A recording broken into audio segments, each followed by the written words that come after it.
আগামী নির্বাচনকে নিয়ে একটি গভীর ষড়যন্ত্র চলছে। নির্বাচনকে বর্জন করার জন্য বিভিন্ন আন্তর্জাতিক মহল থেকে শুরু করে এদেশের কিছু রাজনৈতিক দল এতে সম্পৃক্ত হয়েছে। সম্পৃক্ত হয়ে নির্বাচনকে বর্জন করার জন্য বিভিন্ন পায়তারা করছে। কাজে আপনারা সচেতন থাকবেন, আপনারা সাবধান থাকবেন, যাতে কোন ষড়যন্ত্রকারীরা সফল হতে না পারে, ষড়যন্ত্রকারীরা যাতে এই যে নির্বাচনকে বানচাল করতে না পারে।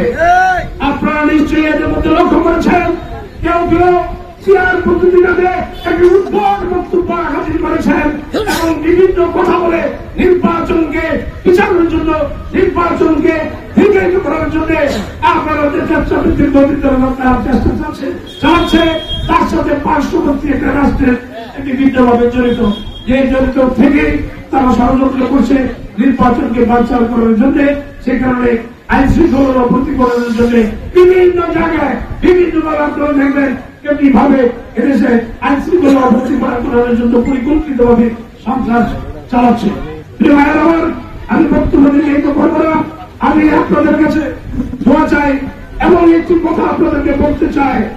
আমরা একটা জিনিস লক্ষ্য করেছি, কিছু মহিলা বোরকা পরে বিভিন্ন গ্রামের বাড়িতে বাড়িতে যে মানুষকে বিভ্রান্ত করছে।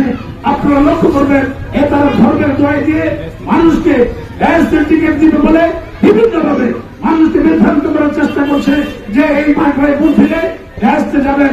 অনেক সময় অনেকে আল্লাহর কোরআন, পবিত্র কোরআনকে শপথ করে ধরেও শপথ করায়। আপনারা সেভাবে সতর্ক থাকবেন। চক্রান্ত চলছে ধানের শীষকে আগামী দিনে যাতে রাষ্ট্রীয় ক্ষমতায় আসতে পারে সেজন্য বিভিন্ন ভাবে চক্রান্ত চলছে। সেই চক্রান্ত আপনারা ঐক্যবদ্ধভাবে মোকাবেলা করবেন।